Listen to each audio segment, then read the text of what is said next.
So today we have Dr. Eva Detko, who is very well-known author and a psychoenergetic healing expert. She is very connected with research about the parasympathetic branch of the nervous system and how it contributes to healing. And also Dr. Detko has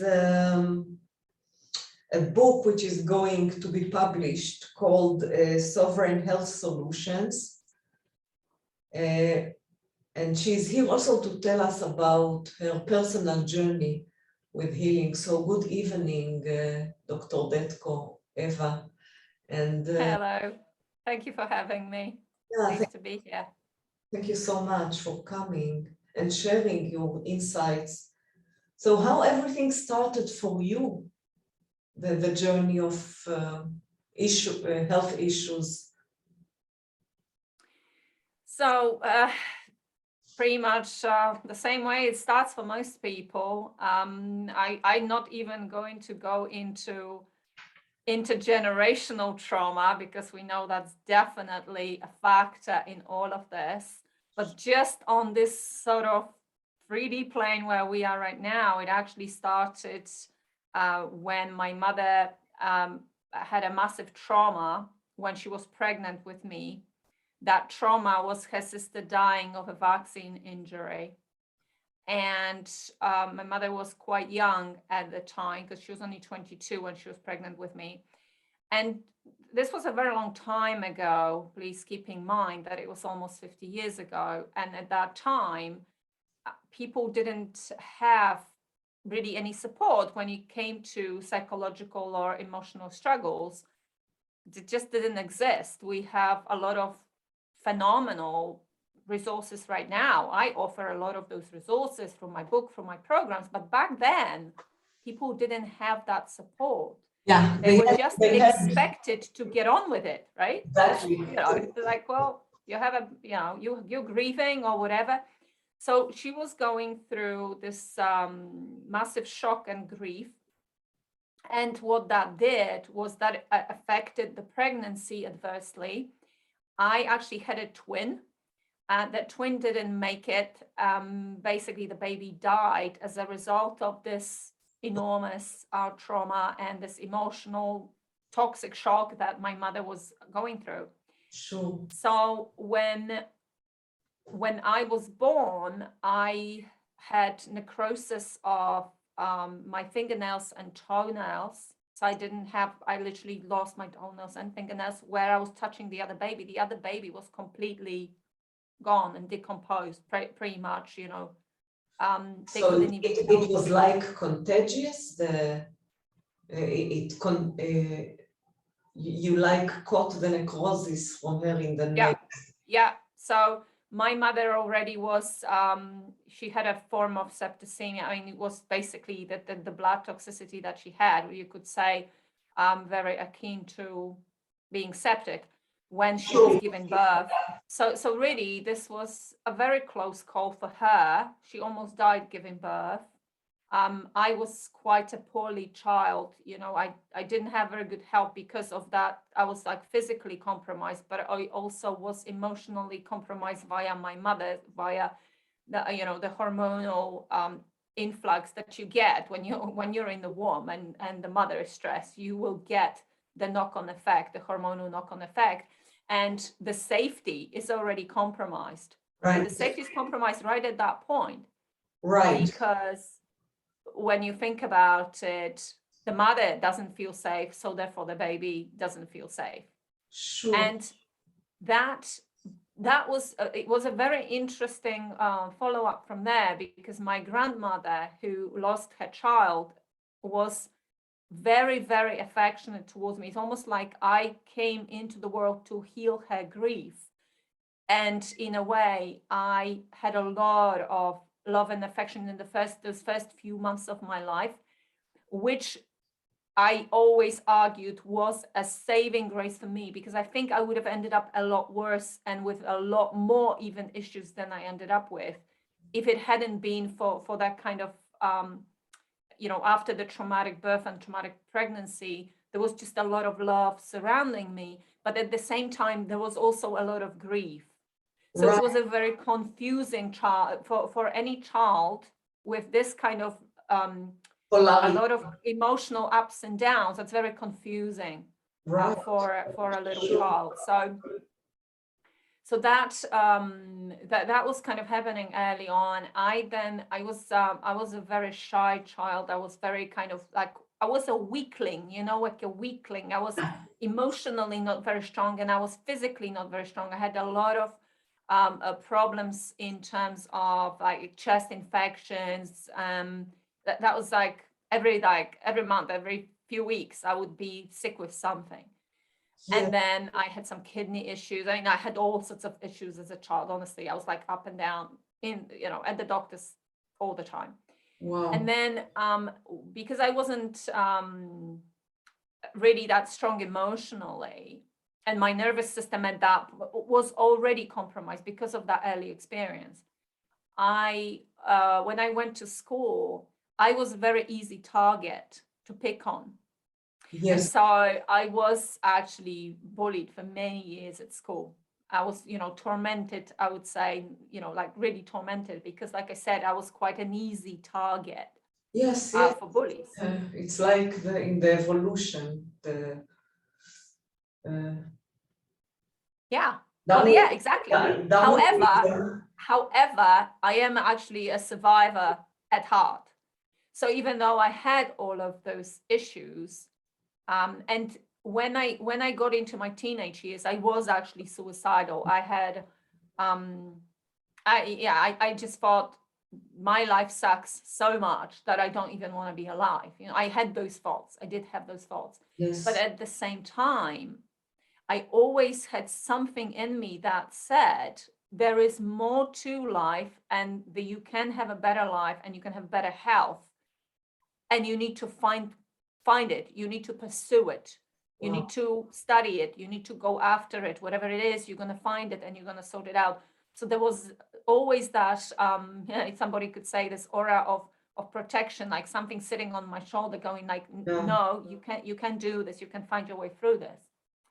So in the end, because of, and you mentioned the nervous system involvement. And so I always talk about how the imbalances within the different branches of the autonomic nervous system, yes, how that is obviously directly linked to physical health outcomes. Right. And when you have that dominance of fight or flight, or even freeze response, which a lot of people do, and then on the other side is that rest and digest, detoxify, heal the vagus nerve, the ventral vagus nerve, that is basically kind of like almost not being used anymore, because you're using the fight or flight so much and the freeze so much. And so you spend so much time in those survival states, because that's what they are. The fight, flight, or freeze are there for us to help us survive. So they're not bad. They're just there for survival. But if you spend so much of your time in those survival states, where in fact we evolved to spend 90% of our time in rest and digest, you can see how that you're flipping that over. I understand. And then immediately you're causing a problem, because that vagus nerve that I'm referring to, which connects to all the organs in your chest and abdominal cavity, makes your heart works well, it makes your lungs work well, pancreas, liver, gallbladder, small intestine, 2/3 of the large intestine. It connects to so many things.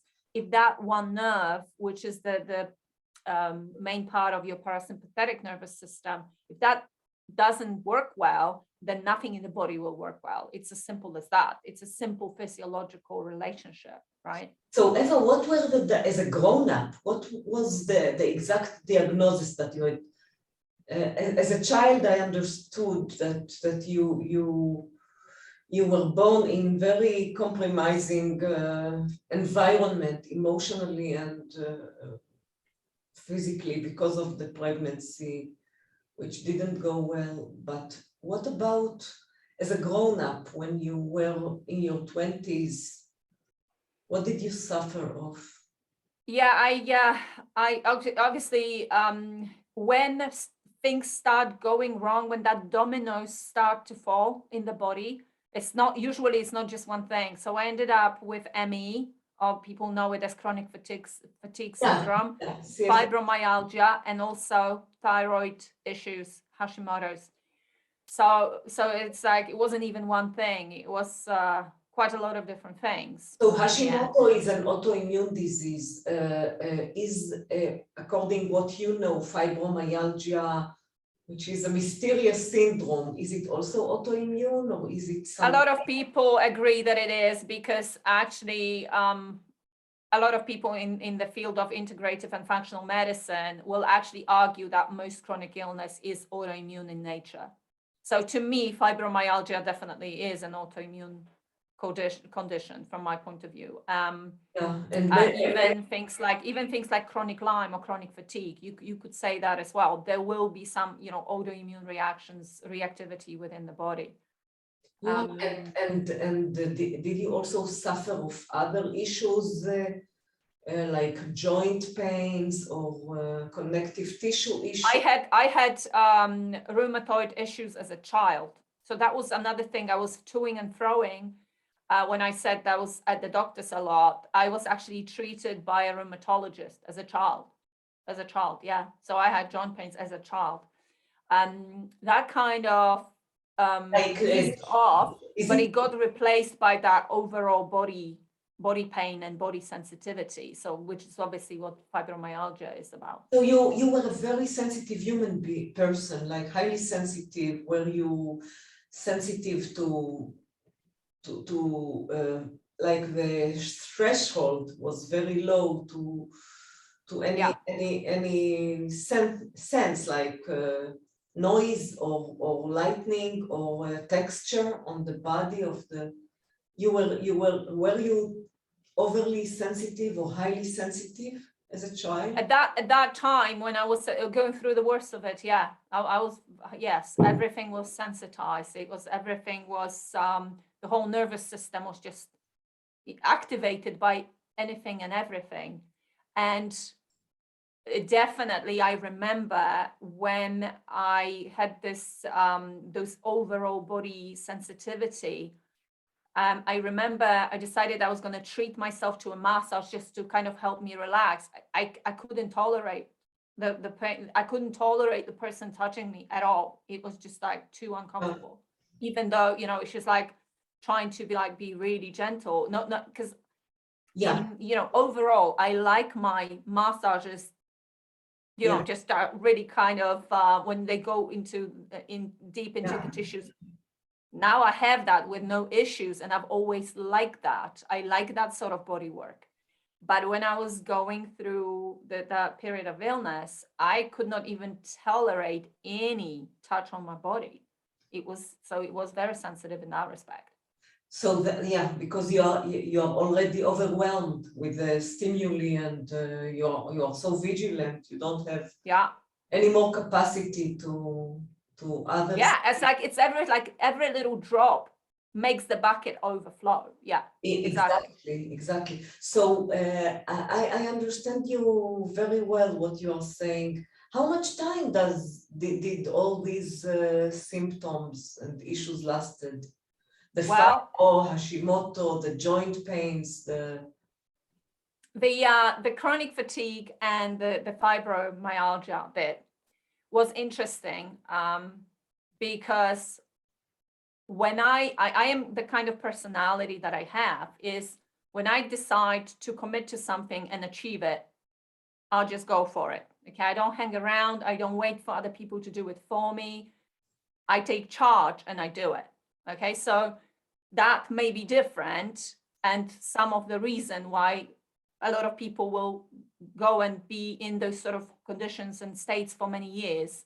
For me, in less than a year, I was healed. But I committed everything to it. And the biggest part for me was to fix the nervous system and deal with the trauma. The trauma work was absolutely the biggest component. It wasn't the diet for me, even though I adjusted my diet Yeah, many like times. years ago, like early on. I had interest in nutrition and natural ways of healing myself from the point of view of botanicals, like herbs and things like that. I had been using that for a long time. Yeah. And then I got sick. And then because when the disease development doesn't happen overnight, as I'm sure people are aware. So you kind of go and you kind of struggle, but you kind of keep going, and things are not quite right, but you keep going. And then that one thing comes along and it basically knocks you completely and you go flat on your face. So in my case, that was a virus. So for years and years, I had, I wasn't like functioning particularly well, but I was still working a lot. I was still able to exercise. So I kept going, and I just in the back of my mind, I knew that it wasn't really great. And I kept pushing myself. I was on a ton of coffee just to get through the day, all of that. And then a virus came along, and bang, after that, that's it. That was what was the trigger. So it's not that the virus caused me to have chronic fatigue or fibromyalgia. It was that last little bit that pushed the body, or that last little stressor that pushed the body over the edge. Yeah, right? the straw that broke the back of the camel. Exactly.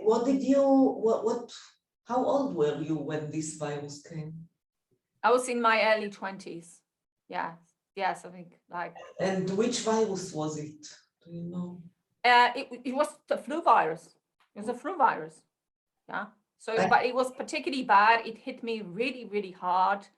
And for the first 3 months after the virus, I remember going to the doctors, and the doctor was like, well, it can take a long time. You can get this post-viral fatigue. It's not really that abnormal. It can happen. So it's funny because now some people are getting really hysterical about the fact that they have post-viral syndrome and post-viral symptoms. We've always had post-viral symptoms, particularly for people. That's always been a thing. It's not a new thing, right?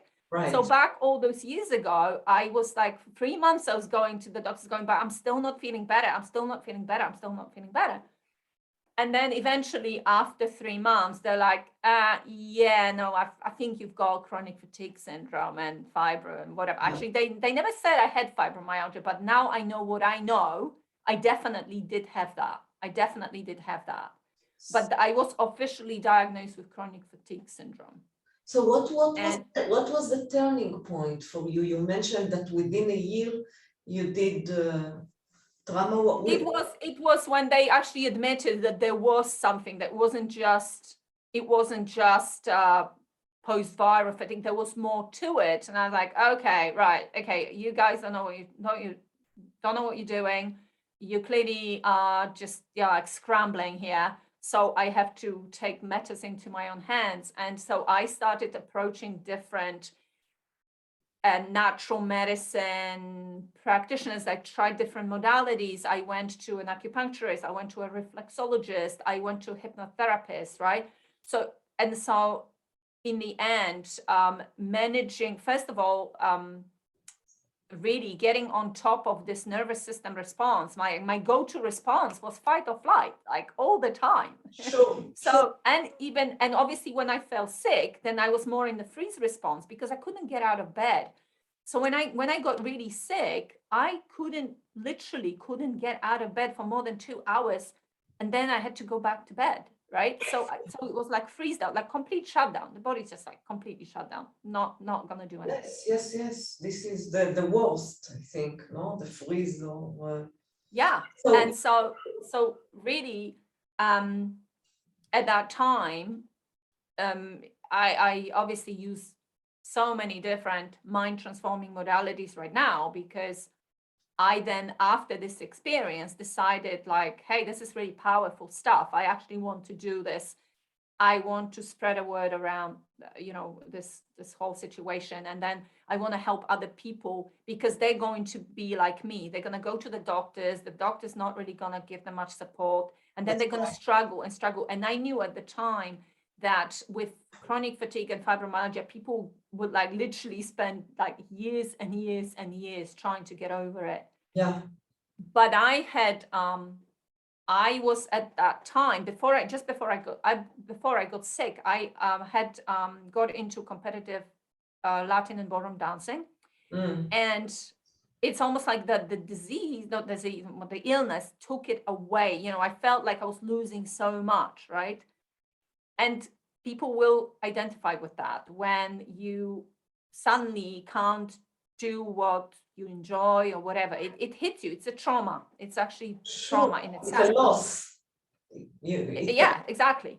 So I gave myself this, you know, in my head, it's like, I'm going to get back into competitive dancing. And by this and this time, when this big national competition comes along, I want to be there and I want to be part of that.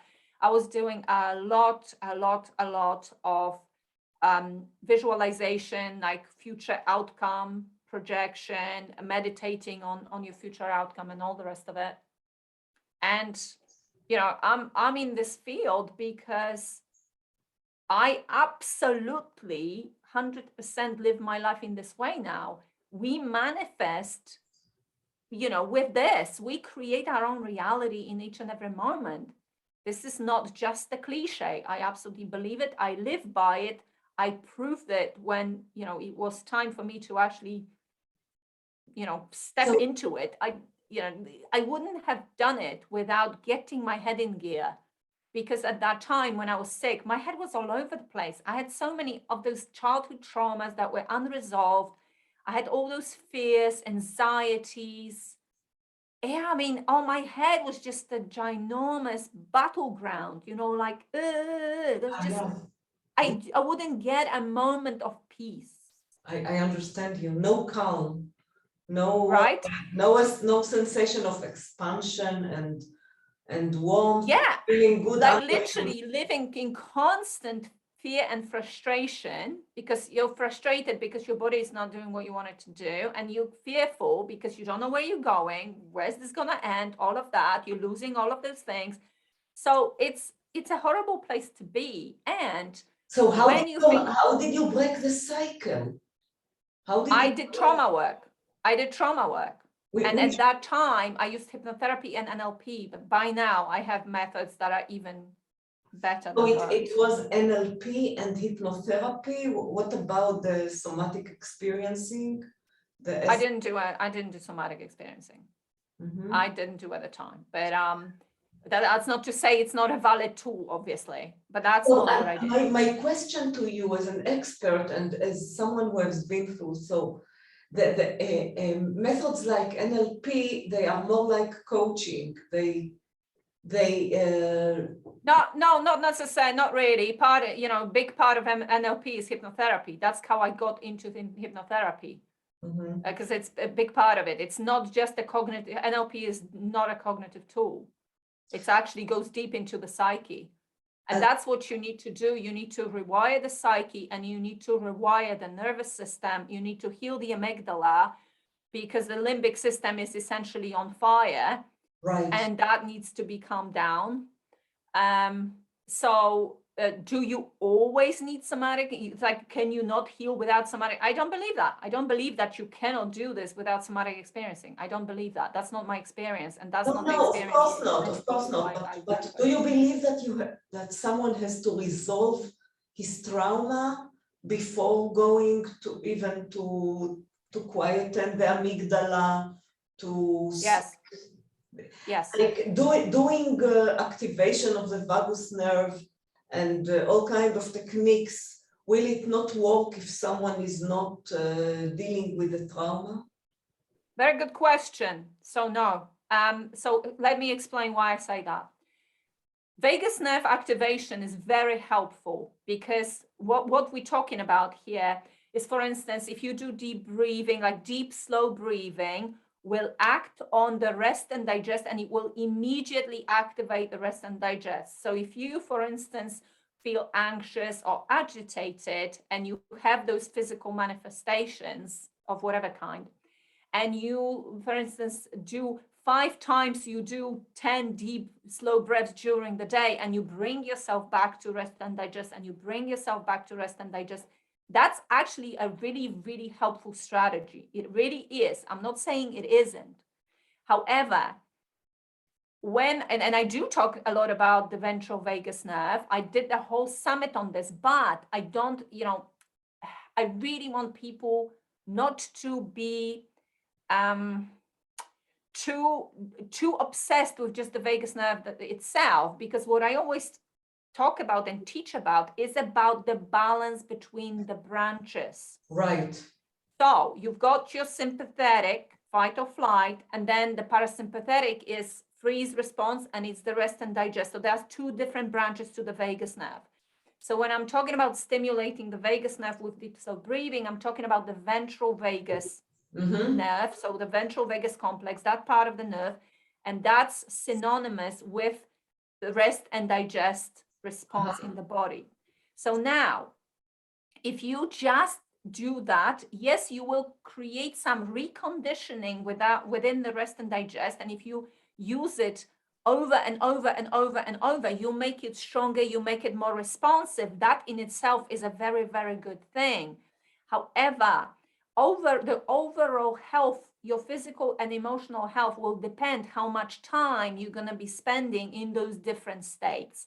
And if you have unresolved trauma, if you have emotional conflicts, if you have attachment adaptations that come from childhood trauma, which basically be something like perfectionism or people pleaser, I'm talking about that. Yeah. Now, if you have that going on, and that's unresolved, you will still stimulate fight or flight and maybe even freeze response all the time.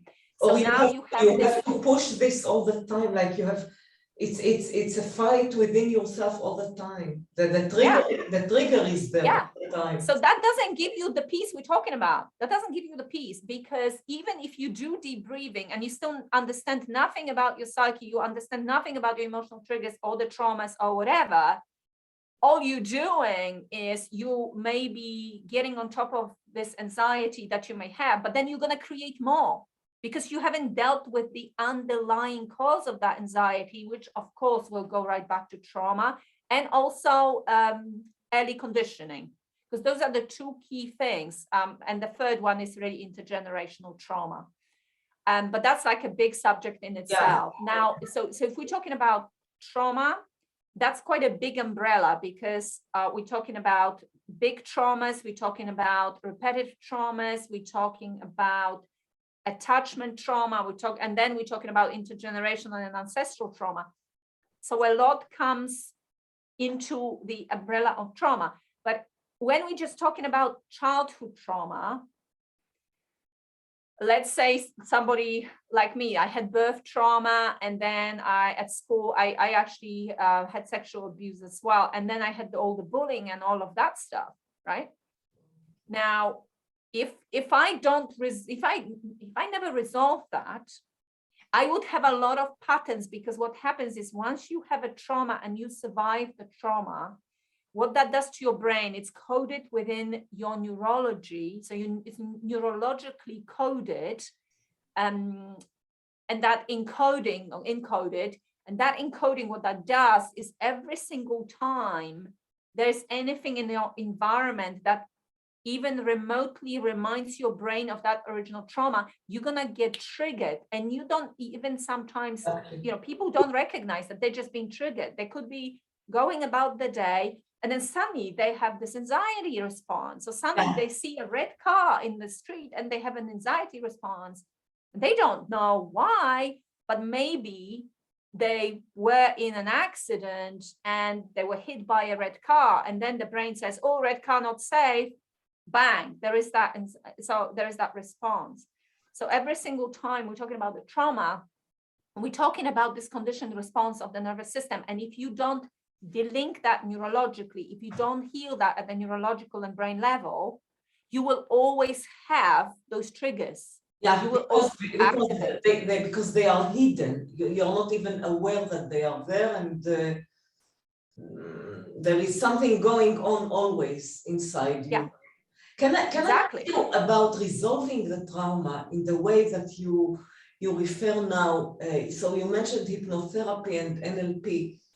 So there is a doctrine which says that you have to take a psychotherapist, like a psychologist, to go and dig in the past, to go through the trauma, to feel it again, to experience it again, and then release it. This is like the hardcore of going through the trauma as a grown-up and claiming your power over it. But there are more subtle ways like EMDR or EMDR is not subtle. So actually, so two things that I want to say is because I used hypnotherapy and NLP when I was healing myself doesn't mean that's what I do now. That was what was available to me at the time. I have since acquired tools, and that's not to say that I don't still use hypnotherapy to some extent and NLP to some extent, and I'm kind of combining it with other tools. But the key technique that I use to deal with trauma is havening techniques. And EMDR is not subtle because it actually makes you relive it. So in a way, it's obviously a lot of people will not find it subtle at all. But havening techniques is completely different. It acts directly on the amygdala. It acts directly on the nervous system. It utilizes some of the eye movement too, but with havening, you don't actually have to necessarily, you don't have to relive the trauma, because what we're doing is we're going to get you to connect with the trauma. Say it was something like, I don't know, let's say it was a car accident. Let's say, because that's a trauma, right? So let's say it was a death of a dear one. Okay, something like that, right? And you were a child and somebody died, and obviously it was frightening, and everybody around you was obviously very upset, and you didn't know what to do with that. So you would definitely go and heal that original point of trauma, which is when you first got hit by it. So then, let's say in this case, somebody gave you the news, or you realized that that person died, and then you kind of had that shock. So you definitely want to heal that particular part of the trauma. And the way we do it with havening, we would get you to access that moment, but only access it briefly, activate the emotion. So let's say that activation that was like shock or fear or sadness or whatever it was. And then we're going to what we say, delink it neurologically, which means that you're then going to be able to go to that memory and remember the memory, but not have the emotional response. Because what you need to be aware of is not the memory that is problematic to the nervous system. It's the emotion that memory evokes that is problematic. And also, talking about emotions are not problematic per se. If you have an acute emotion and then you deal with the emotion and you let it go, that's not a problem. The problem is the chronic stuff. Right. The chronic anger, chronic anxiety, chronic pain, chronic not feeling of not being good enough, not deserving, blah, blah, blah. All of that, when chronically experienced. Yes, this is a very important distinction. Thank you for that. Yes, it is. So what is havening? You are taking the person briefly to the moment, and then you discharge, you teach them to discharge the chronic emotion around it? Yeah, so havening is actually a psychosensory modality.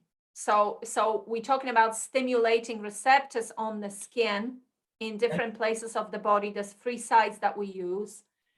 And when we do that stimulation, what that does, it actually encourages the brain to lower its activity. So it induces delta waves. So there's different brainwave oscillations. Delta waves are the lowest brainwave oscillation, and it's the same activity that we have when we are very, very relaxed or where we are in deep sleep. Or because it's a very meditation. healing activity of the brain is the delta waves. So that stimulation of the skin receptors and creating of, not creating, but like inducing the delta waves, whilst you remembering this activating event, it creates a very specific neurochemistry that basically removes the receptors from the neurons on the surface of the amygdala. And that is why you then are able to remember the memory, but you will have no emotion associated with it. Beautiful. So it is discharged of the load of the emotion, the big emotion. Yeah. Does it happen really? You can see the receptors disappearing? So obviously you don't see it because you would have to cut through the brain, okay? But it's literally what you tend to do is you're always going to grade your emotion on the scale of 1 to 10. You grade it, and then afterwards you're going to try and access this emotion the same way as before, and it's not going to be there. You're not going to find the emotion. So sometimes you may need to do a few rounds of this. Yeah. So it can take, I have previously helped people deal with really big traumas that can happen very quick, like in as little as 10-15 minutes, and that trauma is gone. Beautiful. Sometimes, can I just say that sometimes, because I don't want to give people some sort of unrealistic expectation, it all depends on the complexity and how interlinked that trauma is with other things, because in your neurology, in your brain, everything is connected to everything. All the neural pathways, like everything is just basically intermingled. So sometimes it can be very, very simple. One thing happened, you had a trauma as a result of it, you resolved that original event, bang, that's it. The trauma's gone. But with chronic illness, what we deal with most of the time is complex trauma. When there's loads and loads and loads and loads and loads of layers. Yes. And then we need to kind of like strip those layers. So there's different variations of havening. I use it in combination with all sorts of other things. But how is the mechanism is always the same. And so you find it very effective in your practice? It's the most effective trauma method I've ever used. And I've used a lot because I've been studying this for a long, long time. So if it is not very complex, the trauma, and it is not very layered, you see the results very quickly? Very quickly, very quickly. And these are permanent results. I can give you an example of please. Somebody who came to me with a phobia of lifts, so elevators, yes? So she would not be able to get into in a lift or elevator. And that came from a point in the past. She once at the younger age, got stuck in an elevator, and she thought she was going to die because she just was stuck there. The help was not coming, and she got herself into a right frenzy, thinking that she's going to run out of oxygen and and she's going to die in that lift, right? Or elevator. And when she came to see me, she hadn't used lifts for like a couple of decades. I mean, that was a long, long time that she's not been in a lift. And she basically arranged her life around it. It's like almost like she lived on a first, like a ground floor of a building. Her apartment was on the ground floor. When she was like at work, she would always take the stairs. So whenever she was going something, she would always take the stairs, blah, blah, blah. So for a long, long time, she kind of like, quote unquote, did not need to use the lift because she kind of worked around it. Not, because that trauma was quite strong. So if she would get in the lift, she would get a massive panic attack. So she just avoided it. And then the reason why she came to see me was because she got an offer to work in Dubai in some skyscraper. Right. Very, very high up. And she didn't want to pass on that job opportunity, but she knew that she wasn't gonna able to go up and down the stairs. I mean, it was too high up. So it was for her, she reached that moment, which is very, very important in any change that anybody will ever do or have, is that you need to reach that readiness for change. It's that kind of seesaw.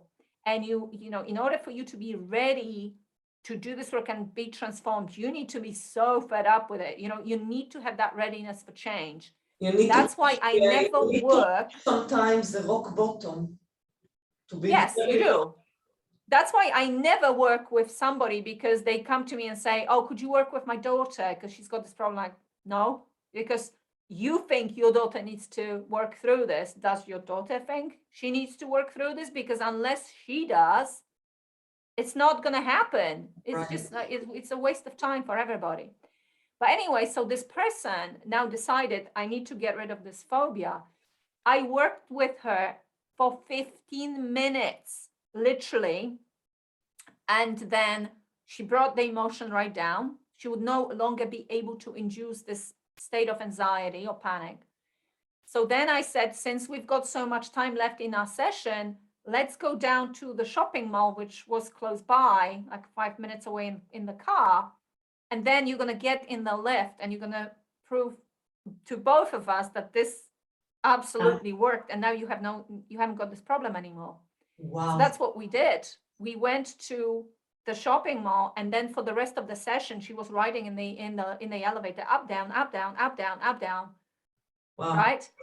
So that was like probably one of those sessions which took very little time, and then I immediately put it into practice, and immediately it's like, okay, now I don't have this problem anymore. All right. So that's how quick it can be. So havening, can you say more about havening? I want to ask you further questions, but just for where are the places on the skin that you, and how do you do it with needles like acupuncture? No, you literally stroke it. So there's 3 sides. So I can just quickly demonstrate that. It's your face. Mm-hmm. So you can stroke from, top of the forehead or down here under the eyes. Either way is fine. Mm-hmm. There's your hands, and it's a sweeping action like this, but you probably would do better without your gloves there. Mm-hmm. And then the third one is from the top of the shoulder to the elbow. But we always pick the hands up and we always slide down in one direction, then pick it up and slide down. So for this one, if you have too many layers of clothing, then that's not so great. You don't have to have your skin necessarily exposed. If you have a thin layer of clothing, that'll be okay. So it's a little bit remind me of the EFT points. It's where it's like the homunculus in the brain, the fingers and the face. And so it's not exactly the same, but it's akin to it in the sense that EFT is also a psychosensory modality. It's also a psychosensory. And while you are doing these strokes, you are telling them to remember the incident, or the traumatic incident? No, so right, okay, so I don't actually want people to be going for like really big traumas when they have no experience with this, right? But if they want to try it on something, maybe they had an argument with their mother-in-law and now they're upset about it. That sort of problem, yeah, that's fine. Yeah. If you have an issue that maybe something happened and you're still kind of irritated about it or upset about it, you can definitely try it on that. So what you would do is you would, and if it helps you, you'd close your eyes and you try and really tap into the memory and the emotion, because the emotion is the important thing. We need to activate the emotion. Right. So let's say that it's somebody had an argument with somebody and now they're still upset about it. So what you want is to tap into the feeling of upset, wherever that is in your body. So you need to be a little bit curious, and if you feel it in your chest or your stomach or wherever you're feeling it, and you need to make sure that it's not like, if it's like 3 or like 4 on the scale of 0 to 10, you're not going to feel that much of an impact. But if you're really upset, it makes you want to like literally burst into tears. You're that upset. So you're kind of like 9, 10 out of 10, or even 6, 7, 8 out of 10 is gonna, you will feel the impact of it. So it's not that you can't do it if you don't get the emotion high up, but you will feel more of an impact if you activate that emotion as high as you can to begin with, like really poke it, but you only poke it very, very briefly. Yes. And then straight away, you start to haven and you start to distract your brain. You start to put it on a different path. This is what we call event havening. So you connect with the event and the emotional aspect of that. And then you do a number of different distractions. So one of the distractions will be humming or singing. Counting is another one. So you could count from 30 in threes backwards, or you do some sort of mathematical kind of problem, like 24 plus 36, then minus 27, whatever. And you kind of like occupy your brain in that way for a moment. And you also need to, in your eyes mind, do some sort of kinesthetic movement. So for instance, you'd imagine that you walk on the beach or somewhere nice, somewhere where you feel safe, and you count your steps and you feel yourself take the steps in your mind and you count the steps. Why do you need the distraction? Why? These are distraction techniques, no? Yes, you put your brain on a different path. You basically you're activating different areas of the brain. Oh, you are reprogramming the brain. So first you poke the event and the emotion, then you do the havening. Yeah. And then so with the havening, you don't need a specific sequence and you don't need to do it any set number of times. You know, if you feel that you really like the face, you can just stick with the face. If you just want to do with the hands or the arms or whatever, or if you want to mix them all together, there is no set way of applying the havening touch. I see. And but then okay. And then when you activate it, you start doing this havening with, and then you start doing the distractions. And the fourth thing that you would do is eye movement. So you just go left and right without moving your head like this. Yeah. Yeah. So you do those 4 things a few times. So you spend a few minutes doing the distractions and the havening. And then if you want, you can check again with the emotion. So let's say you spend like 5-7 minutes doing that, and then you check in again. So you go into that emotion the same way as before to prove to yourself that, hey, I mean, that was 9 out of 10. And now it's like maybe 5 or 6. If that's the case, you do it again. If you activate it to 5 or 6 now, when previously maybe it was 8 or 9 or 10, you want to do it again. You want to do this, repeat this process until you ideally get to nothing. The emotion is 0 or very low. Yes. But here is the thing. Like I said, frequently, it's not just one isolated event. It could be connected to other things within your neurology. So sometimes you find that you get to 2, maybe 3, and then whatever you do, it's not coming down anymore. So a number of things could be happening here. This could be connected to another event, another emotion, whatever, and you basically not realizing that yet, and you basically haven't cleared that, and you need to clear that other thing for it to come back to 0, come down to 0. But in the nervous system, they are wired, these 2 events. They are wired together. Yeah. Yes. Okay.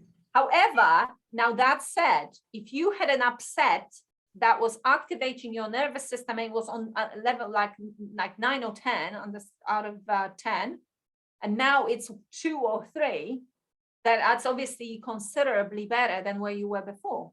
So even if you kind of like, I'm not sure why this is not coming down, but so if that's the case, it's always connected to something else. But even if you come down from 9 to 3 or 2, I mean, come on, that's obviously considerably better, because that's like, it's not like, okay, I can still feel mildly irritated, but I'm not this upset anymore.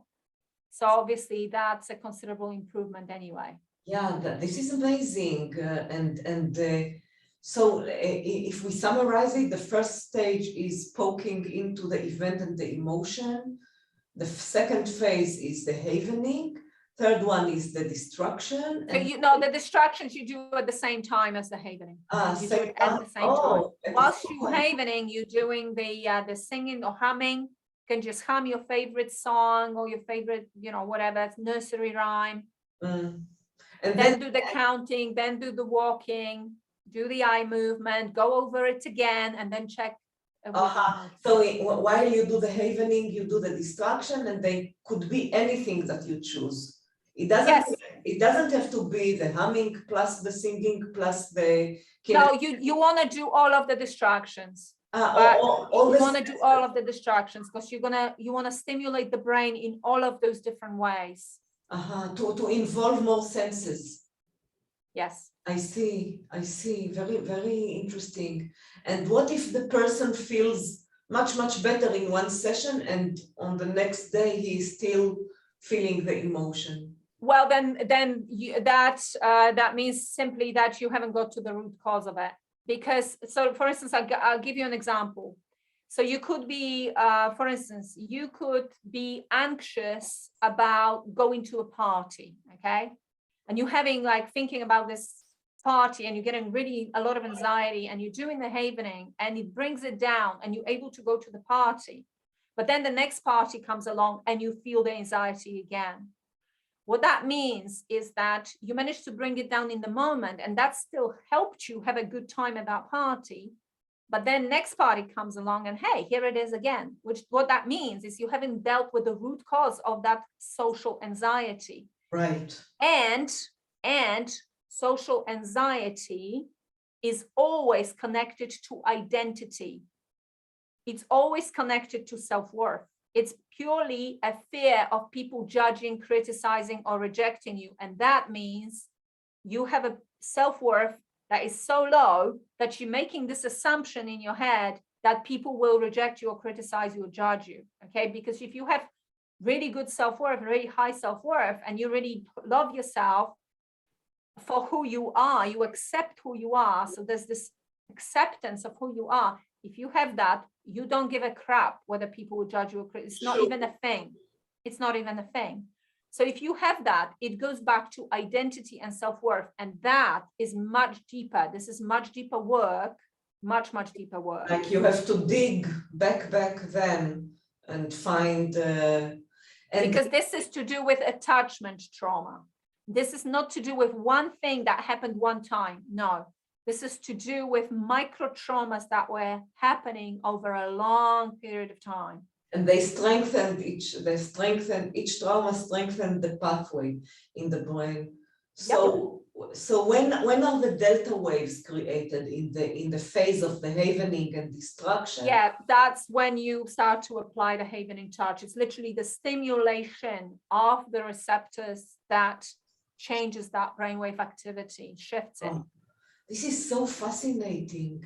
It's the neuroscience. If you really want to get into the neuroscience of it, it's complicated, but the use of it as a self-help tool is not complicated. You can teach a small child to manage their own anxiety with this tool. And a lot of my clients teach it to their children. So what happens in these delta waves? The parasympathetic, the ventral parasympathetic branch is activated? Yes, it is activated, yes. Mm-hmm. Yes, yeah. And Eva. So similarly to when you, so I said that those are the waves. So basically when, and people may know this, you do most of your healing in the deep phases of your sleep, yes? Yes. Mm-hmm. And that's why when you don't sleep well, you can't heal. Yeah. And when you are in those deep phases of sleep, the dominant oscillation of the brain is the delta wave. That's right. And obviously what that means is also that you're in rest and digest, because you can't heal unless you're in rest and digest. So those things, yes, they go alongside each other. Yeah. Eva, can you say something about chronic inflammation? You mentioned the chronic emotion versus the acute emotions, and you said acute emotions are normal and natural. There is not such a thing as a negative emotion. because if it's acute, it is happening and it goes by the river. Yeah. And I think same is with acute inflammation and chronic inflammation. And there is this notion that all chronic illnesses are sitting on chronic inflammation, whether it is inflammation of the brain, which is depression or anxiety or other mental disturbances, or whether it is inflammation in the body, and we don't even now differentiate between the body and the brain. They are so interlaced together. Well, it's gonna be both, always gonna be both. If you have inflammation in the gut, in the brain, in the body, you're gonna have inflammation in the brain, and the other way around because of the gut-brain axis. Right.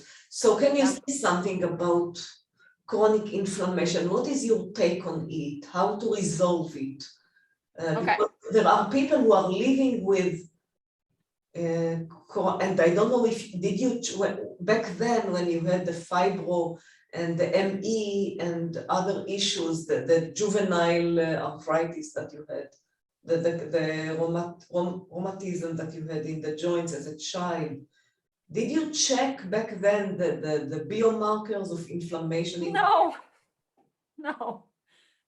nobody was, no, back then, nobody was checking for those things. No, but we know those conditions are associated with inflammation. We know that from, research. Yes. Now we know that, but no, back then nobody was talking about it. No, it's only the last, let's say 10, 15 years that we're realizing that actually all chronic illness is really to do with chronic inflammation. And so acute inflammation is the right, absolutely does not, again, like you said, nothing wrong with it at all, because when we have an injury and the body's trying to repair it, it's going to, you're going to have inflammation in that area because it's an immune response to injury. Right. So that's fine, as long as that then is cleared and we go back to baseline, right? So it should like peak, yes, and then we go back to baseline. The problem with chronic inflammation, which is again a lot to do with chronic cortisol exposure, which is to do with chronic stress and chronic emotional toxicity. Again, those things are all connected. And the funny thing is that we talk about the ventral vagus a lot here. So the mechanism by which we control chronic inflammation is the ventral vagus nerve. Ventral vagus nerve switches off that chronic inflammation. It's supposed to switch it off when it's no longer needed via the cholinergic anti-inflammatory pathway. But of course, in a lot of people, it doesn't get switched off because the vagus nerve is not working properly. So we back to the same thing. And why is it not working properly? Is because of this imbalance within the nervous system, within the autonomic nervous system. So, but if you're connecting back to the same thing. Yeah, I understand. So if you activate the ventral vagus nerve, the ventral branch of the vagus nerve, you activate it by technocratic measures like humming, like the cold water on the face, all the tips and tricks to activate the will it not be enough? If you do it enough time, will it not be enough to lower the flames in the body, to some degree, yes, but the most inflammatory thing that you have is unresolved trauma. So it's still, unless you clear that, you're never going to have perfectly functioning vagus nerve if you have unresolved emotions and unresolved trauma. It's not going to happen. So when someone lives more in the cholinergic pathways, the acetylcholine, if he has a very strong parasympathetic activity, he will not be ill chronically? Correct. If you have a really good nervous system balance, you just don't get sick. You don't get sick because everything is working. So think about the vagus nerve. Like I said, it connects to your heart, your lungs, all the digestive organs pretty much, right? So a spleen and thymus, so it connects also to those immune glands. Yes. So obviously gut is the main immune activities in the gut, but we also have immune organs like spleen and thymus, right? And then the vagus nerve connects to all of those things. So now, so you think if you have a really top-notch vagus nerve activity and you're not, so when I'm talking top-notch vagus nerve activity, it means you spend most of your time during waking hours and during sleep in that response of the nervous system, because remember, you are either in one or the other. You can't be in fight or flight and rest and digest at the same time. It doesn't work like that. They're kind of like opposing things. Yeah, They're like it's a toggle mechanism, on and off. Exactly. And do you see I know this is controversial, but do you see that chronic inflammation is directly one-on-one related to chronic pain? Yes, definitely. So yes. can someone have chronic pain without inflammation, without chronic inflammation in the background? I have personally not ever seen that. Mm-hmm. There may be practitioners out there who just work with chronic pain and nothing else, as I work with across the board of chronic illness, that may say, oh yeah, no, I've seen this person's got really low markers, but they maybe. I haven't seen it. And I've never, ever seen somebody with chronic pain who wouldn't have a degree of unresolved childhood trauma. I've never seen it. And when I'm talking about that, I'm talking about attachment trauma in particular. So I'm talking about identity issues, attachment trauma, attachment adaptations in particular in relation to that. But isn't life a trauma as a whole? Haven't you? No, I don't see it that way. No, I don't see it that way, because it's about your response. It's not about the event. It's about your response to the event. Trauma is not the event. Trauma is your response to the event. Emotion, yes. The story that you can have, and you have loads of studies like this, that you have people in the exact same situation, exposed to exactly the same thing. And one is going to just walk away and say, yeah, whatever. And the other is going to be extremely traumatized. We have loads. So what is it? Is it genes? What is making the difference? Why someone responds like this and the other panics? Intergenerational trauma definitely plays a role, because you have an epigenetic imprint of trauma from your say your parents, grandparents, and then it goes on and on. And also the pregnancy and birth as well will determine that, because if you already have, if mother during pregnancy is very anxious and there's a lot of fear, there's a lot of like heightened activity, emotional activity, then again, the cortisol that is flooding that poor child is still going to be like constantly swimming in cortisol. Right. And that's going to make that child quite already born with higher baseline cortisol levels, which means that they're going to be having this heightened activity already. And then don't forget with trauma, and I think you kind of alluded to that, but every trauma makes you more susceptible to subsequent trauma. Sure. Right? So that's basically it's very natural. If, for example, even if you have an injury, not something emotional, and then the pain doesn't subside and it becomes chronic inflammation, then just by living with debilitation and limitation, it causes you a sense of fear and more trauma. You are re-traumatizing yourself again, and it's a vicious cycle. It can be, unless you deal with the trauma. So I had a bike accident a few years ago, and I broke my elbow in 4 places. I had to have 2 surgeries for my arm. Oh my God. So, after something like that, a lot of people would not get on the bike again. But because I already had the tools, I basically dealt with that trauma there and then. I dealt with it immediately. I never let it consolidate. Right. And I love my biking, and I basically bike all the time when the weather's You do the havening technique? yes, I did. Yeah, breathing and havening. Like, well, because my arm was broken, I wasn't able to like haven myself, but my husband was doing it, and I was also using meditation and deep breathing as well. Just to close this subject of trauma and havening, if you had to compare NLP to havening, NLP, would you say it is more cognitive and is working on our more cognitive faculties rather than the senses? I am curious because you mentioned NLP before as something You that can it really depends who's using it. It depends who's using it. It's as simple as that.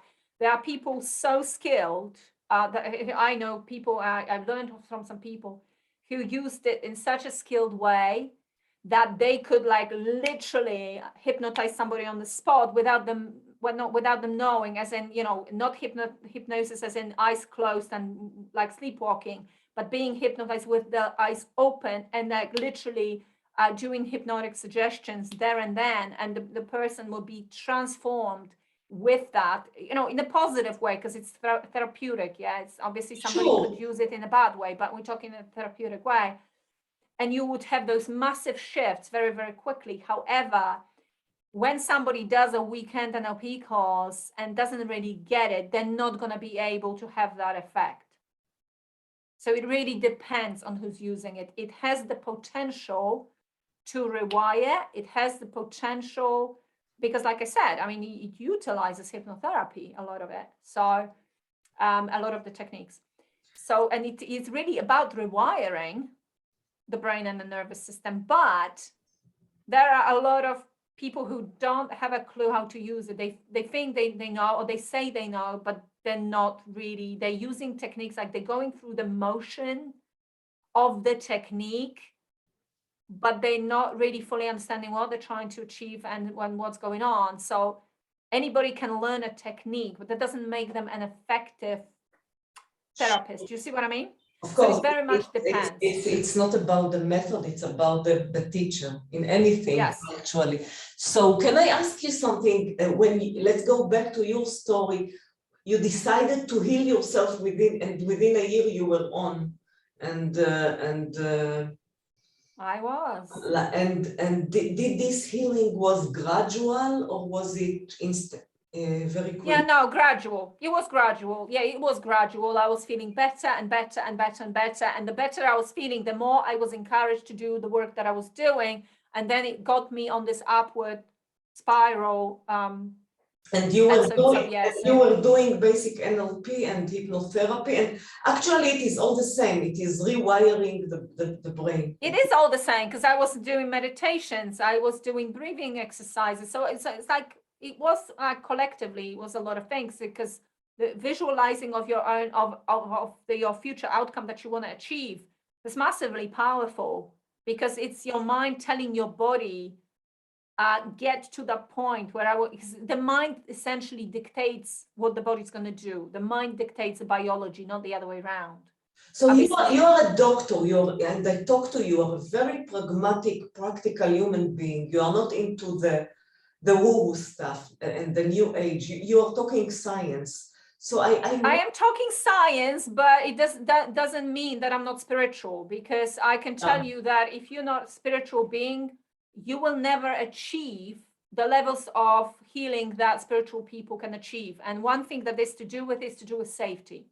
Because it's nothing to do with religion, by the way, zero to do with religion. I'm not religious. Sure, I'm not religious. No, I understand. I am spiritual. Not that there's anything to do with that. If people want to be religious, they can be religious. But spirituality is something completely different. Of course. It's merely having an understanding of the quantum universe and the fact that we are connected to, there's something greater than ourselves out there.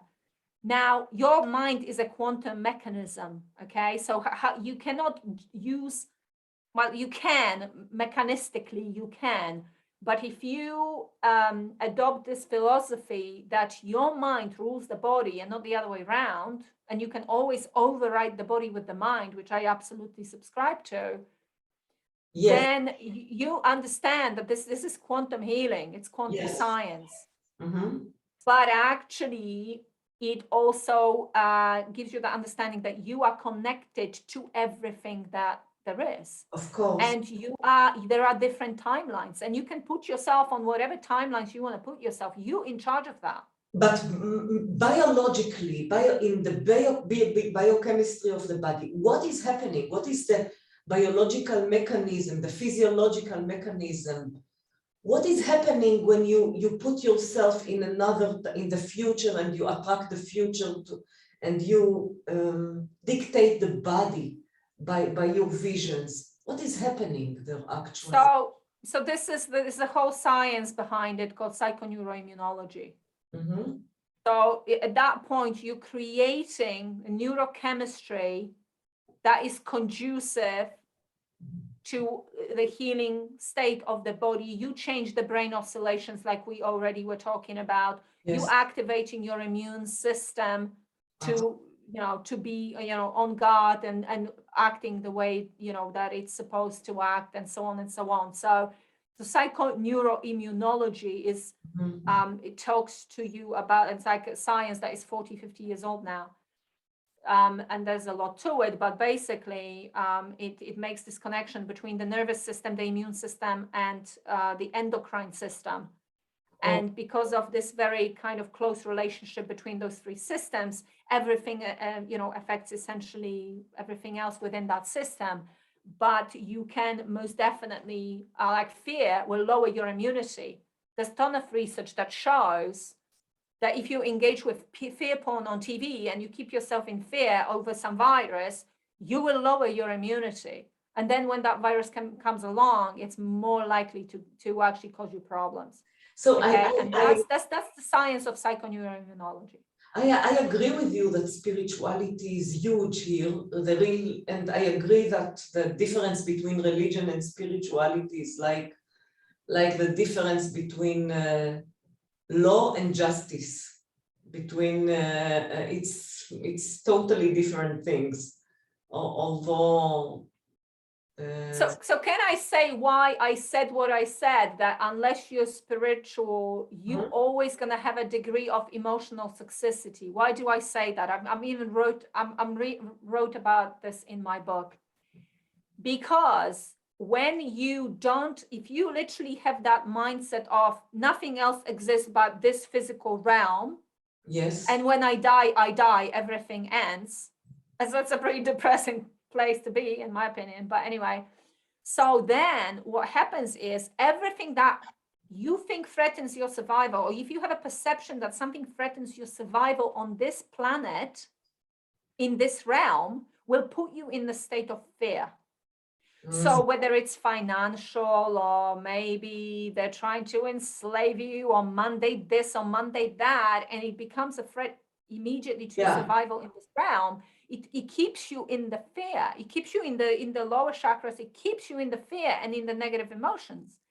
When somebody is spiritual, they already know there's so much more to our existence than this physical realm. In which case, if they just surrender to that, if they just say, you know what, I believe I'm protected. I believe I've got this connection to source. I'm a fractal of source, and I've got my destiny, but it's not where it ends for me. Death is just an illusion. I believe death is just an illusion. And then you continue, you're in one energy form here, and then you just transfer into a different energy form, and so it goes on. If you have that way of thinking, that takes a lot of that fear away. I agree. I agree with you. You don't feel so lonely in your existence. Can I ask you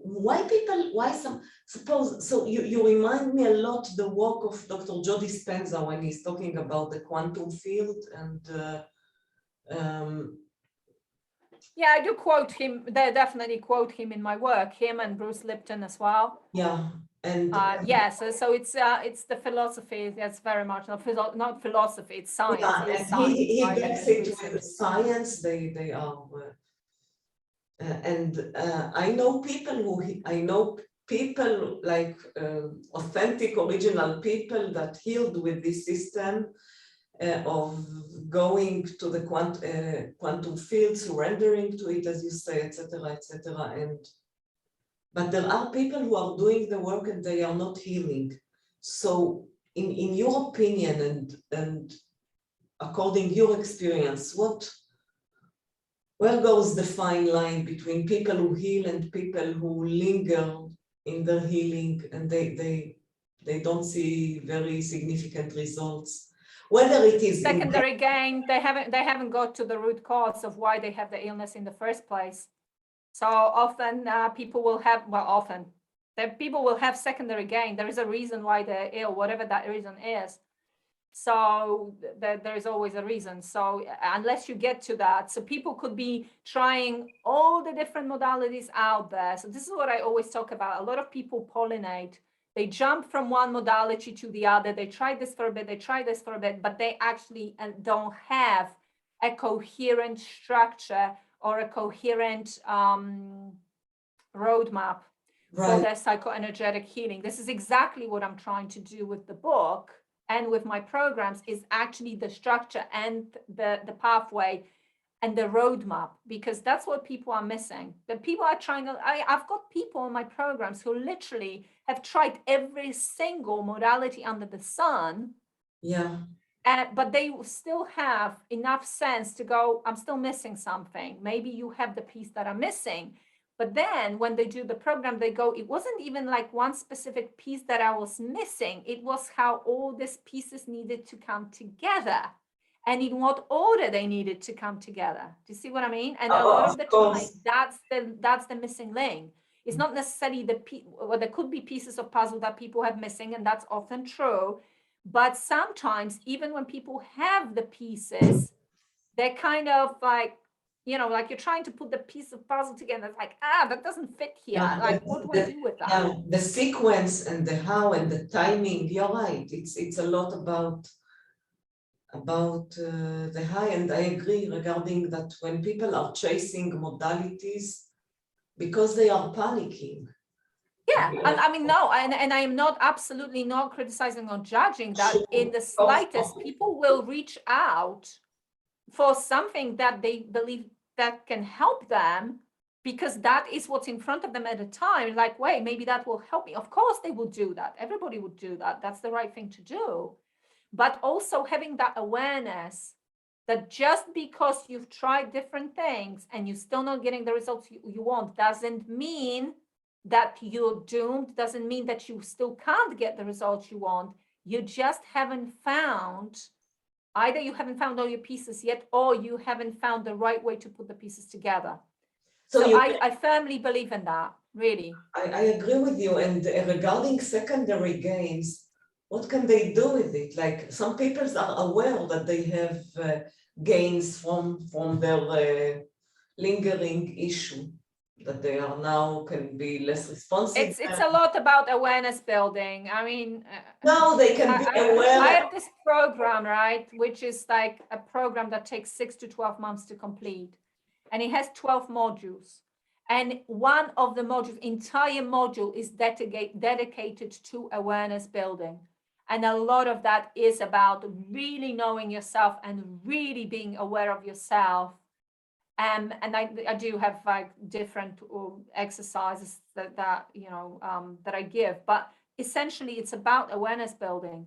So when we're talking about you need to rewire the brain, you need to calm down the limbic system, it's absolutely true. You can't heal trauma without doing those things, but there's absolutely also a place for cognition and cognitive ways of getting sort of a little bit more familiarized with how your psyche actually works, and how it works in your case, what you kind of, what connects to what, you build a timeline of the different events on your life. It's like a lot of the stuff that we're doing is about piecing things together. And so I think that's quite important. Yeah, because I think that just like jumping on this modality or that modality, it will most likely help you in some way, but it may not take you all the way there. I agree with you. And if you had to instill one insight, one piece of advice that you would give a chronic pain sufferer or someone with a chronic condition, what would you tell him or her? So first of all, I absolutely believe, and I don't care what your chronic condition is, I don't care about the label, I can tell you there's always ways of making yourself better. So I can't promise you that you're going to be fully healed if you do X, Y, Z, because, you know, that's ridiculous. You can't possibly promise that. Of course. However, if you're at a certain level and you could be 50% better or 70% better or even 100% better, do you know what I mean? You have to think about it in those categories. What would that mean to you? Would that still be like, wow, this is so great? And then when you get to your 50% better, then you reassess and go, hey, maybe I can go a little bit from here. So that's what I want to say. There's always something you can do, even with genetic conditions. I really don't care what the label is, because the mind is so powerful. We have been lied to so much and deceived so much about our true abilities for healing. Oh my God. And I'm not even gonna go into why that is. I think everybody can figure it out. Just follow the money. Of course. If people could heal themselves, we wouldn't have the pharmaceutical industry, or at least it wouldn't be as powerful as it is. So what about, that's definitely a connection. This is very, very empowering, but what about the belief? People have a belief this kind of miracles can happen to others, but not to me. This is a well, that's back to trauma. That's back to trauma. So trauma work and rewiring beliefs, you can do all of that, but you have to do it. And you mentioned safety before, and we know now that safety is a precondition. Feeling safe in the word is a precondition to the healing process. How would you advise to someone how to cultivate a sense of safety when you are feeling pains, when you are feeling loss of range of motion? Like I'm thinking of you lost the ability to dance, the thing that you loved, so that was a refuge to you. So for that, you could definitely tap into some of the vagus nerve stimulation because when you are in pain and you activate rest and digest, you will actually find that the pain will ease. It may not maybe go away completely, but it will ease. So that's definitely, just keep going back to that rest and digest activation. And that also keeps you centered and grounded and keeps you in the moment. Right. And that's an important, if you've kind of come to the body, come to the present moment, and rather than judge the pain or be angry with about having it or frustrated about having it, just observing it whilst doing, for instance, a slow breathing and doing the visualization of it draining from the body, of letting it go, of like, for instance, like you would go with a bad emotion, you can think of exhaling it with the breath. You can thinking like it dissipates through the pores of my skin. Whatever visualizations work for you. And when you're in the moment, when you feel like, I just need to do something like right now, really quickly, to just help me recenter, reground, and keep me in that rest and digest mode. Those are the sort of really powerful strategies that you can do. use. You believe that with these kind of techniques, even if someone has a structural issue, let's say an arthritic joint, and there is, let's say, dislocation of can he still have a chronic structural problem and not feel the pain with this kind of rewiring? Can you create a pathway in the brain that although there is dislocation, the person would not feel? I know that with hypnotherapy, you help people eradicate the sense of pain, but I'm asking you. Yeah, there are many methods that can do that, because the pain originates in the brain. Pain originates in the brain. Yeah. And again, anything that stimulates fight or flight will make it worse. Anything that stimulates freeze will make it worse. So if you keep yourself away from that and back to rest and digest, you will be helping it for sure. So Eva, you mentioned the ability to concentrate, to focus, to land in the present moment, to be mindful. How does this contribute to healing, and how would you advise someone who cannot go to the present moment because he has so much pain, he wants distraction. He actually wants to scatter his mind, to shut off his mind. I know this is easier said than done, but having a very slowly building up a practice, or like a breathing practice or meditation practice or gratitude practice, focusing on what is actually working in your life, on what is good in your life, rather than just focusing on the pain all the time, can go a long way. But it's almost like with those things, the pain is there for a reason. The pain is there to make you pay attention to something, to your life, to what needs changing, to what needs shifting. So if you just keep distracting yourself from it, you will have the pain, because essentially distraction is resistance. Exactly. So the more you resist it, the more it's going to be there. The more you surrender and go like, okay, what is this about? The more you introspect, and the more you go with the flow of things. So just overall, the more resistance you throw at it, it's the same with emotions. So it's like treating what you could do also is you can have haven on the pain as an emotion. So it's like, for instance, if you have a pain, chronic pain in the body, and so today is 7 out of 10, it's pretty bad. Haven on it as though you're havening on the emotion. Oh. And just see what the pain is trying to tell you. Talk to the pain. What's the message? What is it trying to say to you?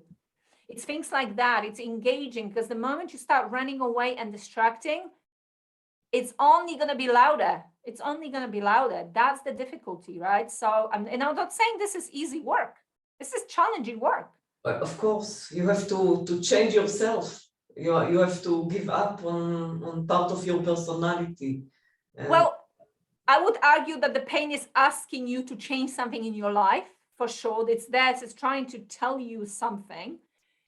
Whether you're giving up part of your personality, I don't know. I'm not sure why you're saying that, because the pain should not be your identity. It should not be. If you make it your identity, you are screwed. It's right. Not your identity. Like, I mean, people pleasing. You mentioned before that, the traits of chronic pain sufferers, which are perfectionism,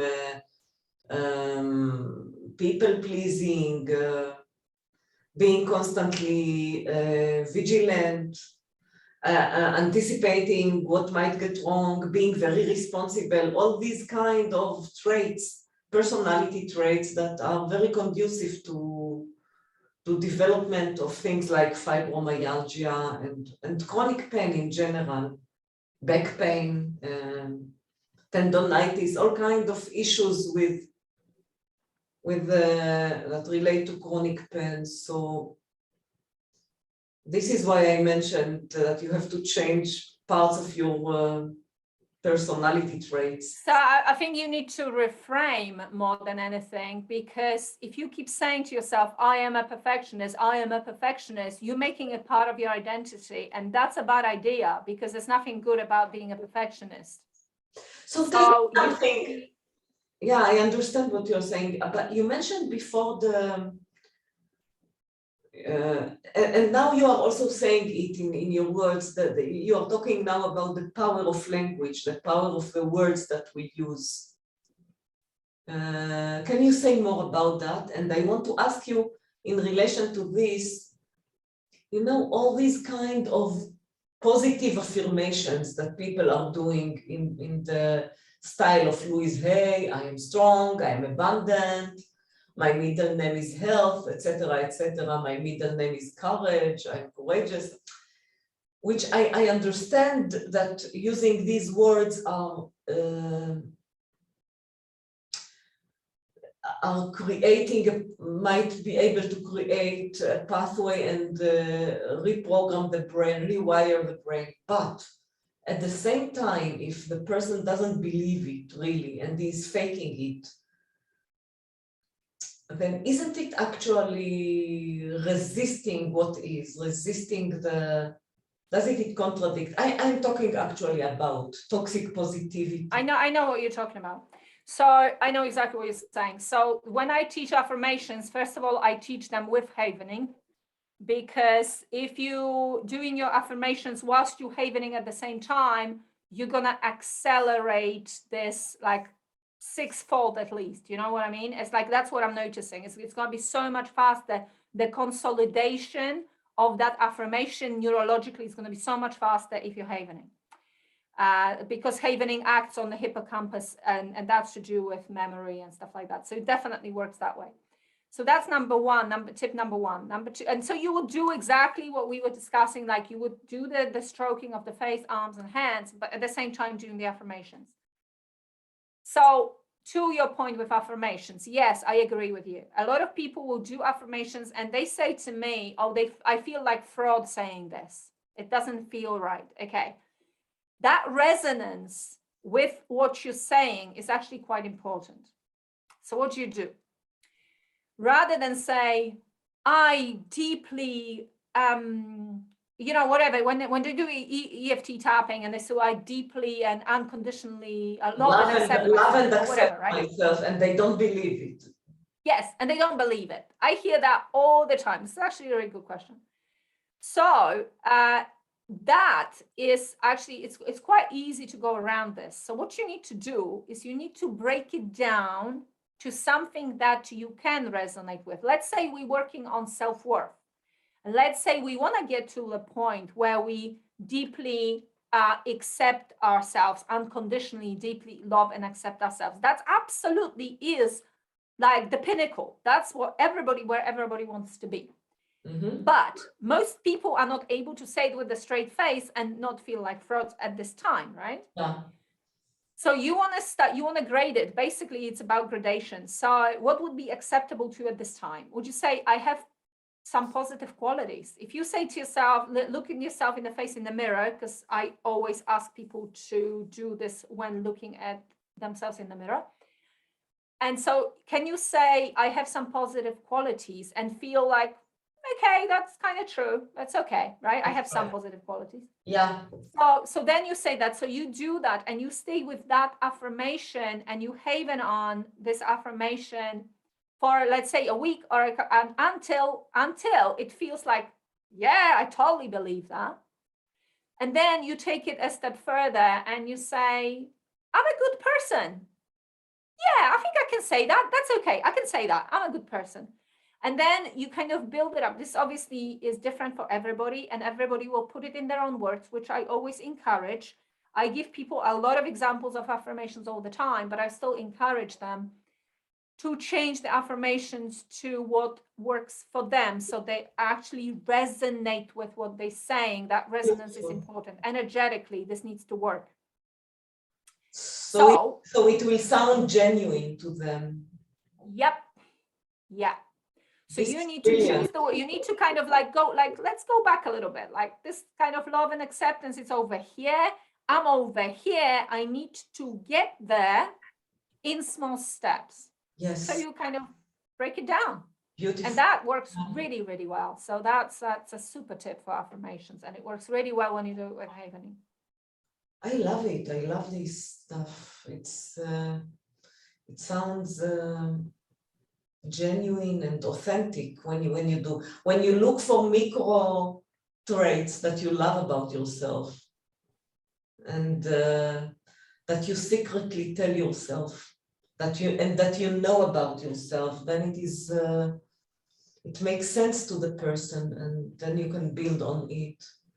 Yeah, it's about building. It's about grading it and building on it. Exactly right. So is there a book that transformed you back then? If we go back to is there a book, one or two, that had a strong impact on you in the healing? Yeah, well, The Biology of Belief, certainly, Yes. by Bruce Lipton. Yes. There was also, that's a heavier book, but Ernest Rossi, the what's it called? Psychobiology of, I have it here somewhere, hang on a minute. It's basically a book about psychoneuroimmunology, but it is quite, it's quite a heavy book, but it was definitely very like, whoa, okay, this stuff is pretty amazing. Because you asked about all this connection, like how do we do it that the thought will change biology, right? So that book is very much Ernest Rossi as in double S. So his stuff is like psychoneuroimmunology stuff. So last two questions.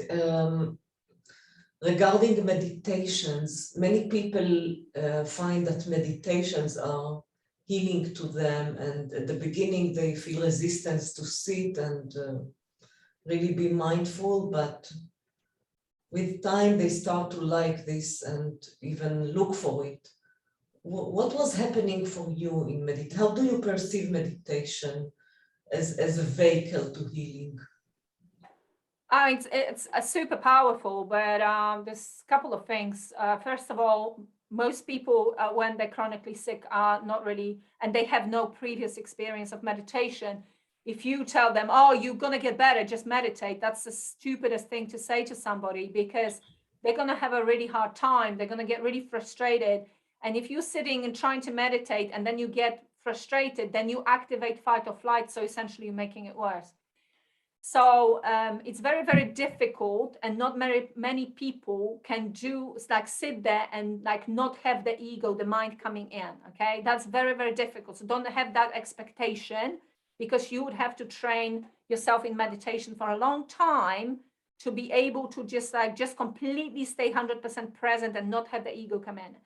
And it's really not about that. When you have your thoughts coming in, you just want to observe them and let them go. You don't want to attach yourself to the thoughts.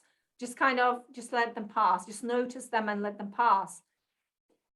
For anybody who is struggling with just sitting there and meditating, which, like I said, it's not easy. This is a higher level stuff. There's two things. There's entry level to meditation is breathing. So have a breathing practice.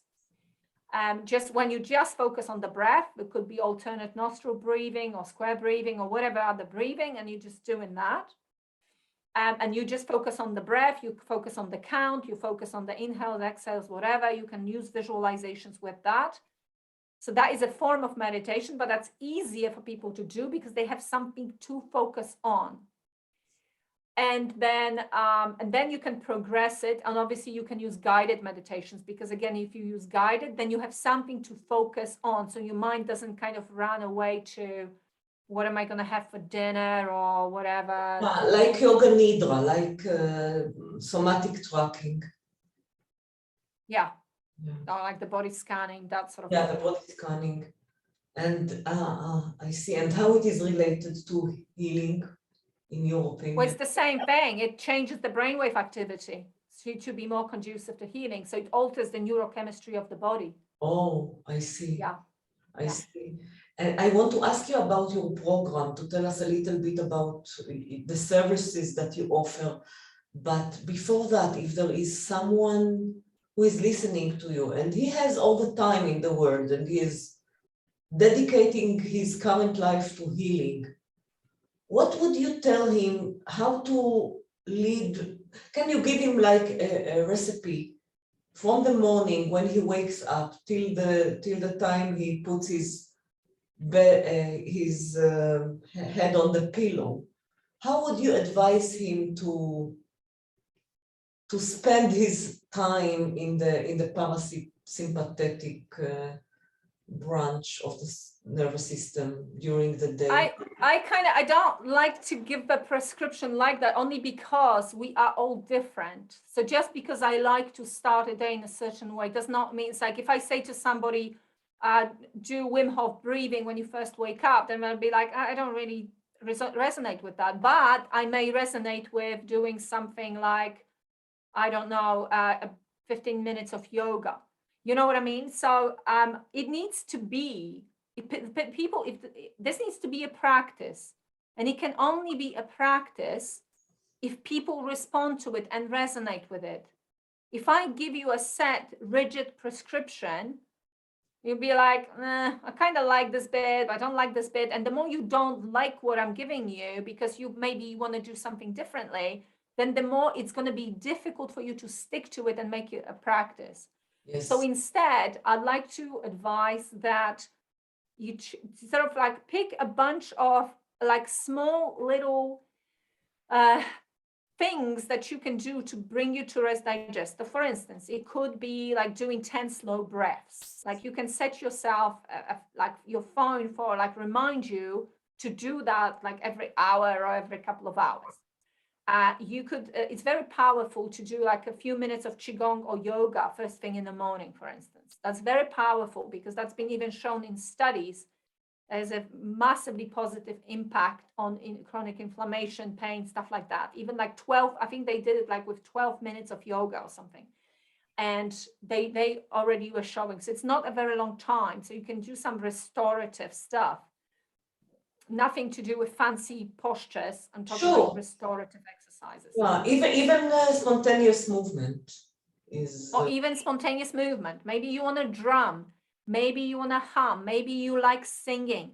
Maybe you like being in nature and you want to do some like earthing outside because you live in a hot climate and you go and put your feet on the grass or on the whatever sand on the beach, and you want to do that first thing in the morning, right? That's very healing. It's very much putting you in rest and digest. So whether it's interacting with nature, whether it's meditation, havening, humming, singing, you know, it can be any of those things. But if you pick yourself a few of those things to do throughout the day, the idea being that even if your nervous system like goes off somewhere, you either bring it and anchor it back to rest and digest regularly throughout the day. So it's much more impactful to do small little chunks multiple times than do, let's say, 2 hours of meditation in the evening, which is obviously impactful, right? But not like, who can do that? Nobody can do that. Like nobody, a regular person can't do that. Especially if someone is in pain. Yeah, absolutely, right? So it's just doing those little bite-sized things, but do them regularly. And another thing that you don't do is just as important. Don't sit on social media and don't watch mainstream news, because that's going to be putting you in fight or flight all the time. It's so toxic. It's fear porn, fear porn, fear porn. Forget it. If you're going to be healthy, you need to disengage from that. You need to disengage from that, like literally. That's it. Unless like you reduce do it to an absolute minimum or just cut it off completely. Unless you do social media only for learning, for good stuff, not to not for comparison with others, like not. There's just too much toxicity then. Yeah, that's right. And the more toxicity you have in your life, whether it's toxic mind or whether it's toxicity coming from the media or whether it's toxicity coming from other people, that's actually stress to the body and mind. And then every single thing that is stress, it's going to activate fight or flight, and it's going to give you more pain. It's as simple as that. It's in that sense, it's actually quite simple. You need to eliminate what gives you stress and need to invite what gives you calm, whatever that is. And it's different for everybody, which is why I don't want to give a prescription. I see. So actually your message is very, very optimistic, I think, because if someone finds the access to his nervous system and rewires it in the way which is conducive to health, he can heal, right? There is no way that he will stay, let's say, 2 weeks with the chunks of the parasympathetic activities and he will not start to see a change. if he's doing it consistently, right? Yeah, it has to be a practice. It's not something like you do once or twice and then expect miracles. It doesn't work that way. It needs consistency. So because what you're doing is you need to recondition. You need to recondition a response that it always goes always flashes red, puts you in fight or flight. You need to recondition that nervous system response, and that takes time. So what do you do if for example, there is something that startles you during the day, something which is agitating? Say you see a car accident or you haven on it. Use a havening. On the spot. Yeah, on the spot. Yeah. So tell us. So that's another use of it, that you can use it in the moment. You can use it in the moment to help you with emotions that you're experiencing in the moment. Yes. Eva, tell us about your book and about the program that you offer to people with chronic issues. So I've got the book because I do realize that, sometimes finances are a block, like a block to, somebody getting a program. Sure, I would like everybody to be on that big program that I was mentioning earlier, because on that big program, I support that program personally. We've got Q&As. You can ask any questions pertaining to your personal situation. I support you all the time via emails, and then I support you through Q&As. People make such dramatic shifts with that course because it's so deep. It's very, very extensive and very deep. I also made how many modules there are there, and is it an online course? Yes, it is an online course. Yeah. Good. It's almost like we've got this online community and this material that people are working through, but we kind of in constant communication at the same time. You know what I mean? Yeah. So that's one. I also made a smaller version, like a condensed version of the big course, which I call Emotional Sovereignty Program. And that is like literally that's just 20 lessons there, but there is a lesson on grief, there is a lesson on panic attacks, there is a lesson on fears, anxieties, those sort of things. So like different kind of like the best tools that I have to manage emotions and to heal some of this emotional burden. So I've got that course, I've got the bigger course, I've got the smaller course, and the book was literally the idea behind it is that, for people who, are not currently in my community and don't know about the courses, because they will see the book on Amazon or wherever they're going to see it. So that's kind of like exposes them to it more. But also the book is a very inexpensive thing. Yeah. It gives you it's not just in written form. The book comes with videos and with meditations as well. Mm-hmm. So I wanted that book to really enable people to do some of that work, a lot of that work actually that we're discussing today. So they'll be able to follow the book, do the exercise in the book, but then in places where it's difficult to just explain it in the written form, I've got videos and I've got also meditations as well to support it. So it's not just your regular self-help book, you see what I mean? So I just really tried to make it more of a multimedia experience with this book. And can you say more about the course, the big course, which you said that many people see dramatic shifts? What kind of issues they came and resolved for the course? I've got, this is literally, because it's called Psychoenergetic Root Causes of Chronic Illness, then that means because like I told you before, the label is just a label. Yeah, that's right. Essentially, the mechanisms behind it is the same. You know what I mean? So that's why I don't need to have a separate course for Hashimoto's or fibromyalgia or pain, whatever. So I've had people with chronic fatigue, I had people with fibromyalgia, I had people with chronic pain. I currently have some people with chronic pain on my current version, because we kind of have those different groups. Like literally autoimmunity, a lot of autoimmunity, I guess, because, I had those autoimmune issues, and so people kind of feel this affinity to that. So autoimmune issues can be resolved with activation of the of the vagus nerve, you think? Yeah. Well, I've done it. I've done it.